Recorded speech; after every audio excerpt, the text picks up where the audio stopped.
সকলোকে নমস্কাৰ।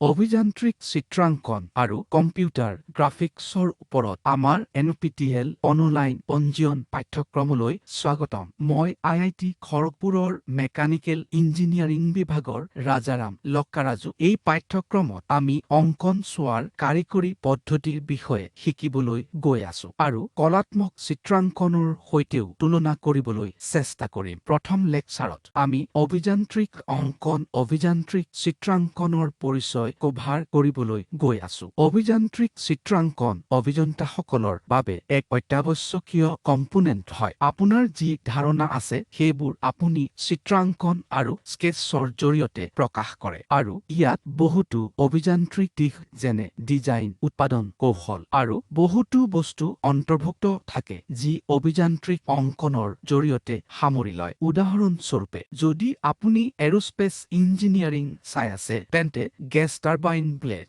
আৰু এয়াৰপ্লেনৰ পাংখা থাকিব। বহুতো দিশ এইবোৰ কৰিব লগা বৃহৎ উৎপাদন হ'ব লাগিব আৰু সেই পুনৰাবৃত্তি কৰা আৰ্হিবোৰৰ বাবে পৰৱৰ্তী উদ্দেশ্যৰ অভিযান্ত্ৰিক অংকনৰ প্ৰয়োজন হয়। অংকনৰ সঠিক নিৰ্মাণ তৈয়াৰ কৰাত সহায় কৰে আৰু সেইটো উৎপাদন লাইনলৈ বিতৰণ কৰা হ'ব। একেদৰে ৰাসায়নিক অভিযান্ত্ৰিকৰ বাবে বহুতো তাপ আৰু গণ স্থানান্তৰ সঁজুলি থাকিব আৰু সেইবোৰ সঠিকভাৱে পুনৰ প্ৰস্তুত কৰিব লাগিব। প্ৰতিটো ডিজাইনত সদায় সহনশীলতা থাকে, কিন্তু এই অভিযান্ত্ৰিক অংকনবোৰৰ জৰিয়তে সেইটো হ্ৰাস কৰা হ'ব যিবোৰ উৎপাদনকাৰীসকলক যোগান ধৰা হয়। একেদৰে অসামৰিক আৰু স্থাপত্য অভিযন্তাসকলৰ বাবে অট্টালিকাৰ আৰ্হি নিৰ্মাণ কৰাটো অত্যাৱশ্যকীয় উপাদান আৰু অভিযান্ত্ৰিক অংকনে আনকি মেকানিকেল ইঞ্জিনিয়াৰিং বৈদ্যুতিক অভিযান্ত্ৰিকৰ বাবেও এনেধৰণৰ চিত্ৰাংকন প্ৰাপ্ত কৰাত সহায় কৰে আৰু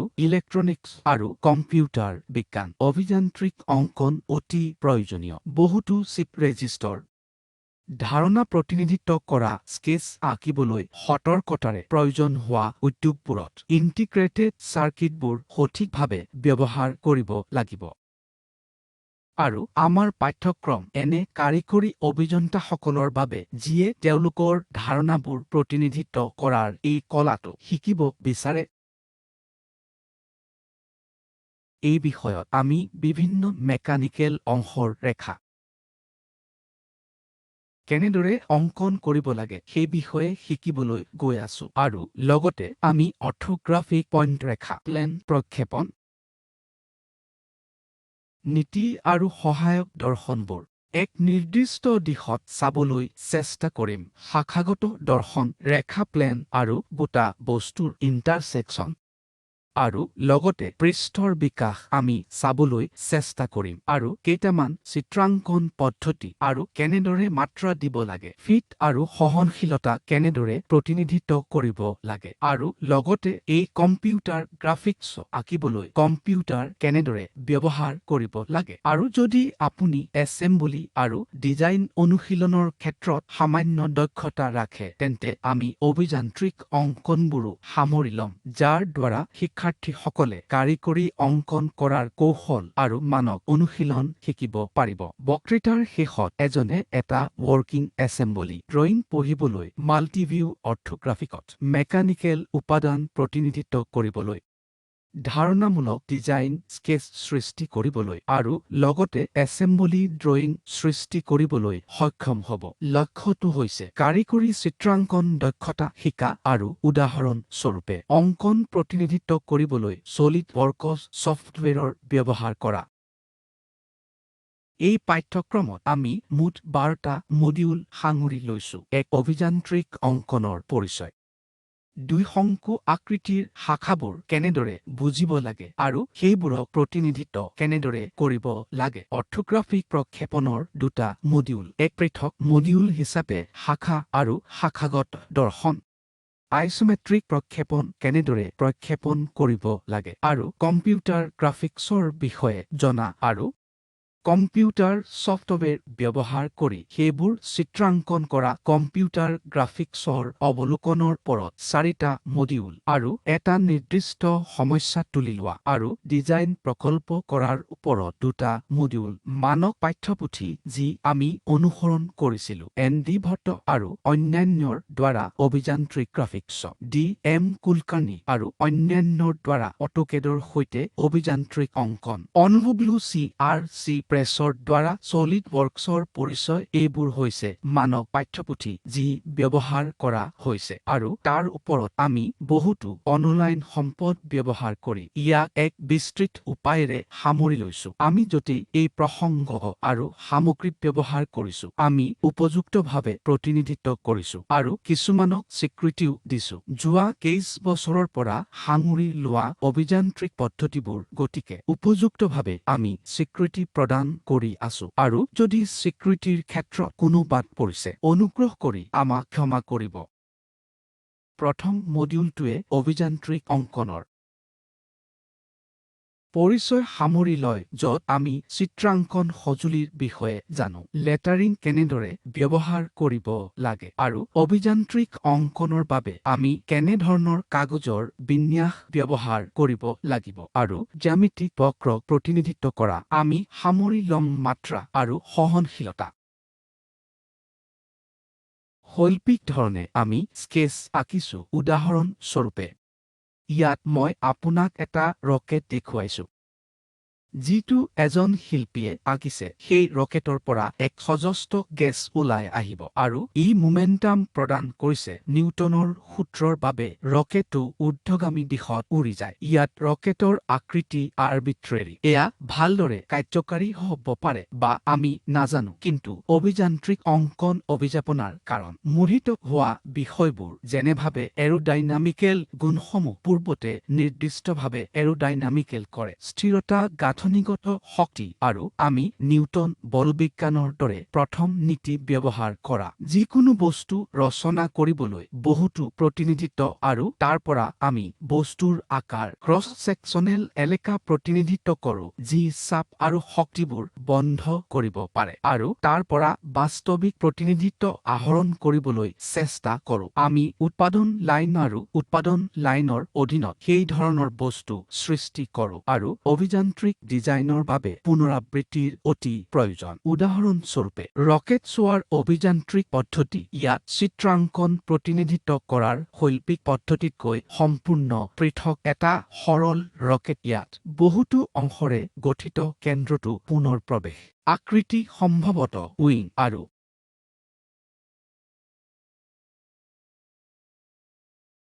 এই ৰকেটটো ডিজাইন কৰিবলৈ একত্ৰিত উপাদান আৰু বহুতো উপাদান অন্তৰ্ভুক্ত কৰা হ'ব এই ৰকেটটোৰ শাখাগত দৃশ্যবোৰো গুৰুত্বপূৰ্ণ তেওঁলোকৰ কিছুমানৰ থ্ৰাষ্টাৰ আছে তেওঁলোকৰ কিছুমানৰ শৰীৰৰ সমৰ্থন আছে কিছুমানৰ কেন্দ্ৰ আছে কিছুমানৰ শংকু প্ৰকাৰৰ আকৃতি আছে আৰু সেয়েহে বস্তুবোৰত আনকি কাঠ শাখাটোত বহুতো ভাৰতীয় সঁজুলি ব্যৱহাৰ কৰে এই সকলোবোৰ বস্তু প্ৰতিনিধিত্ব কৰিব লাগে আৰু প্ৰয়োজন কৰিব লাগে যদি কোনোবাই ৰকেট এটা পুনৰ নিৰ্মাণ কৰিব বিচাৰে তেন্তে শৈল্পিক উপায় সদায় ভাল আৰু সৰল হ'ব লাগে অভিযান্ত্ৰিক পদ্ধতিটো অতি জটিল অংকন জড়িত আৰু আমি বুজিব লাগিব যে প্ৰতিটো কম্পোনেণ্টে প্ৰকৃততে কি প্ৰদৰ্শন আৰু কৰি আছে আৰু ইয়াৰ মাত্ৰা কি আৰু সেই কাঠ শাখাটো কেনেকুৱা দেখায় উদাহৰণস্বৰূপে অভিযান্ত্ৰিক পদ্ধতিৰ বাবে কিছুমান ৰেখা তীৰ আছে যেনে নিম্বাছ মাত্ৰা প্ৰতিনিধিত্ব কৰে আৰু কিছুমান যেনে শিৰোনাম উপাদান শাখাগত দৃষ্টিভংগী যিয়ে প্ৰস্তুত কৰিছিল যে ইয়াৰ মুখ্য উপাদানবোৰ কি ইত্যাদি কথাবোৰ সদায় উল্লেখ কৰা হয় আৰু আমাৰ অভিযান্ত্ৰিক অংকন হৈছে বস্তুবোৰ চিত্ৰাংকন কৰাৰ এই মৌলিক পৰিকল্পনাৰ বিষয়ে জনা আৰু অংকন প্ৰতিনিধিত্ব কৰা হৈছে নিৰ্মাণ সামগ্ৰীৰ সকলো পৰ্যায় পুনৰাবৃত্তি কৰা য'ত গ্ৰাফিকেল ফৰ্মেটত মৌলিক ধাৰণা প্ৰকাশ কৰা অন্তৰ্ভুক্ত থাকে অভিযান্ত্ৰিক অংকন আৰু পৰৱৰ্তী ডিজাইন হিচাপে বহুলভাৱে জনাজাত বৰ্তমানৰ পাঠ্যক্ৰমে শিক্ষাৰ্থীসকলক প্ৰস্তুত কৰে কাৰিকৰী চিত্ৰাংকন দক্ষতা আৰু কম্পিউটাৰ গ্ৰাফিক্সৰ সৈতে জড়িত মৌলিক ধাৰণাবোৰ শিকিবলৈ উদাহৰণস্বৰূপে আমি এটা স্পেচ ষ্টেচন বাছনি কৰোঁ আহক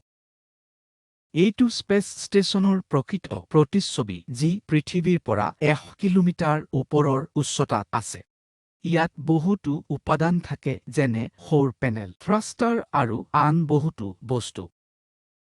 যদি আমি সেইটো এবষ্ট্ৰেক্ট চেন্সত চাই আছো ইয়াত বহুতো অংশৰ এছেম্বলি থাকে উদাহৰণস্বৰূপে স্কাইলেব 1950-1960 চনৰ বিখ্যাত স্পেচ ষ্টেচনত বহুতো সৌৰ পেনেল জাইৰোস্কোপ আৰু সঁজুলি আছে উদাহৰণস্বৰূপে ইয়াত মাইক্ৰ' মেটেৰিয়েল চিল্ড টোপনিৰ কম্পাৰ্টমেণ্ট ৱাৰ্ডৰুম আৱৰ্জনাৰ কম্পাৰ্টমেণ্ট এয়াৰলক মডিউল আদি থাকে একাধিক এডাপ্টাৰ কমাণ্ডো আৰু সেৱা মডিউল টেলিস্কোপ ইউনিট আৰু ৱৰ্কশ্বপ ইউনিট প্ৰতিটো কম্পোনেণ্ট এজনে সাৱধানে আঁকিব লাগিব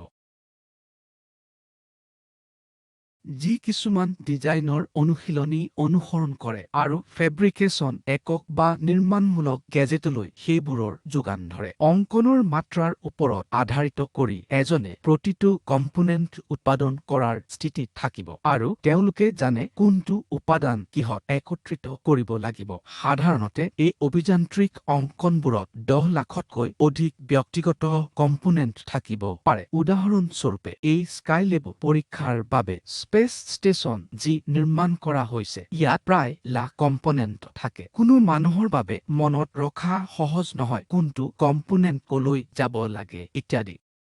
এই কম্পোনেণ্টটো এজন ব্যক্তি বা এটা এককৰ দ্বাৰা তৈয়াৰ কৰা নহয় ইয়াক বিতৰণ কৰা হ'ব এই অংকনবোৰ বিভিন্ন উৎপাদন গোটত বিতৰণ কৰা হ'ব আৰু ব্যক্তিগত উপাদানবোৰ প্ৰস্তুত কৰা হ'ব সেয়েহে এই উদ্যোগবোৰৰ মাজত সদায় সকালীকৰণ সমস্যা থাকে আৰু সেইবোৰ অভিযান্ত্ৰিক অংকনৰ জৰিয়তে জনোৱা হ'ব উদাহৰণস্বৰূপে এই বাওঁ হাতৰ ফাল আমি এনেধৰণৰ অভিযান্ত্ৰিক অংকন দেখুৱাই আছো য'ত এই সকলোবোৰ ব্যক্তিগত উপাদান প্ৰতিনিধিত্ব কৰা হয় আৰু ইয়াত বহুতো সাব ড্ৰয়িং শীট থাকিব য'ত পৃথকে থ্ৰাষ্টাৰ থাকিব পৃথকে জাইৰোস্কোপ থাকিব পৃথকে কম্পাৰ্টমেণ্টেল স্পেচ থাকিব আনকি এই উদ্যোগবোৰক পৃথকে যোগান ধৰা নাট আৰু বুল্ট আৰু সেই অংকনবোৰৰ ওপৰত আধাৰিত কৰি তেওঁলোকে আৰ্হিটো পুনৰাবৃত্তি কৰে আৰু কনফিগাৰেশ্যনবোৰ পুনৰুৎপাদন কৰে উদাহৰণস্বৰূপে যদি আমি উইণ্ড ফাৰ্মো এটা লৈ আছো ইয়াত উইণ্ড টাৰ্বাইন ব্লেড আৰু এটা পোষ্ট বিশাল পোষ্ট আছে যি প্ৰায় 50 মিটাৰ উচ্চতাৰ হ'ব পাৰে এই বায়ু টাৰ্বাইন ব্লেডৰ প্ৰায় 20 মিটাৰ ব্যাস আৰু এটা উইণ্ড ফাৰ্মত বহুতো উইণ্ড টাৰ্বাইন থাকে আৰু আমি প্ৰতিটো টাৰ্বাইন প্ৰতিনিধিত্ব আৰু নিৰ্মাণ কৰিব লাগে যেতিয়ালৈকে এই উইণ্ড টাৰ্বাইন ব্লেড পোষ্ট আৰু মাত্ৰাৰ সহনশীলতাৰ বাবে অংকন শীট নাথাকে আৰু উৎপাদনৰ বাবে ব্যৱহৃত সামগ্ৰীও নাথাকে যিকোনো নিৰ্মাণ এককৰ বাবে এনেধৰণৰ বাৰম্বাৰ আৰ্হি পুনৰুৎপাদন কৰা সহজ নহ'ব পাৰে য'ত অতি জটিল বিৱৰণ থাকে আনকি টাৰ্বাইনৰ বাবে জেনেৰেটৰ উইণ্ড ভেনৰ দৰে কিবা এটা নিম্ন বেগৰ শ্বাফ্ট নাচেল টাৱাৰ ইয়াও মেকানিজম গিয়াৰবক্স আৰু বহুতো ইউনিট প্ৰতিটো একক সঠিক ধৰণে একত্ৰিত কৰিব লাগিব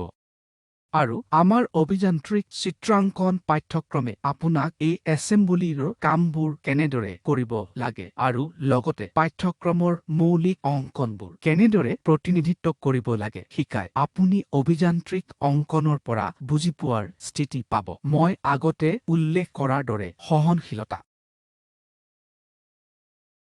বাকচ আৰু শাখাগত দৃশ্যৰ মাত্ৰা এইটো কেৱল মেকানিকেল আৰু এৰোস্পেচ ইঞ্জিনিয়াৰিঙৰ বাবে নহয় আনকি অসামৰিক অভিযান্ত্ৰিক আৰু নিৰ্মাণ চিত্ৰাংকনে ইয়াত এক গুৰুত্বপূৰ্ণ ভূমিকা পালন কৰে ইয়াত বাওঁ হাতৰ ফালে মুম্বাইৰ পৰা বান্দ্ৰা ৱৰ্লি সাগৰ সংযোগৰ দৰে এটা সৰল উদাহৰণ দেখুওৱা হৈছে ইয়াত এটা অতি দীঘল ব্ৰিজ আছে আৰু বহুতো বিম আৰু স্তম্ভ আছে আৰু বান্দ্ৰা ৱৰ্লিৰ মাজৰ দূৰত্ব সোঁফালৰ প্লটত উল্লেখ কৰা হৈছে। ই প্ৰায় 4.7 কিলোমিটাৰ আৰু এনেকুৱা কিবা যেনে এই ছাছপেনশ্যনবোৰ কট সৃষ্টি কৰিব লাগিব, য'ত পাইলন সৃষ্টি কৰিব লাগিব। এই ব্ৰিজন কেনেদৰে নিৰ্মাণ কৰিব লাগিব সেয়া এক পৰিকল্পিত উপায়েৰে প্ৰতিনিধিত্ব কৰা হৈছে। এইটো জটিল বস্তুটো অভিযান্ত্ৰিক অংকন কৰাৰ এটা অংশ, যদিও মাজত আৰু বহুতো আভ্যন্তৰীণ বিৱৰণ দেখুওৱা হৈছে। ইয়াত ভৰ থাকে স্তম্ভৰ অৱস্থান আৰু বহুতো বস্তুৰ মাত্ৰা স্তম্ভৰ ভংগীমা কৰে। এই পাঠ্যক্ৰমৰ সময়ত শিক্ষাৰ্থীয়ে উদ্যোগবোৰত ব্যৱহৃত অভিযান্ত্ৰিক অংকনবোৰ কম্পিউটাৰ ব্যৱহাৰ কৰি